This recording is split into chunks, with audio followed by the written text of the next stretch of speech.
Un home jove creua un pont de Girona. L'associació Diversa LGTBI+, existeix per donar veu a les persones LGTBI+, de la universitat, que si bé encara no són gaire visibles, sempre hi han estat.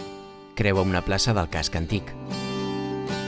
Gràcies a l'associació ens hem pogut trobar i hem pogut constatar el que individualment ja havíem sentit, En recórrer un carreró. que el coneixement acadèmic que s'imparteix som invisibles, que les microagressions que hem sentit per part d'altres persones no eren dèries, sinó que realment eren experiències compartides. S'abraça un grup de noies. Aquesta dimensió política del que semblava personal ens ha portat a començar a reivindicar la nostra existència en ple dret a la universitat. Accedeixen a un local guarnit amb la bandera LGTBI. I val a dir que se'ns ha escoltat. Altres col·lectius, com el Consell d'Estudiants i la mateixa universitat, a través de l'àrea d'igualtat de gènere de la Unitat de Compromís Social, han intentat crear ponts per a que puguem ser visibles. El camí tot just ha començat. El grup de joves fa una reunió al voltant d'una taula. L'home s'explica davant del grup.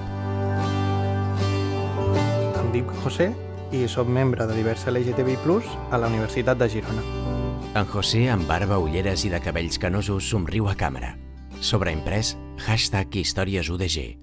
Fosa negra.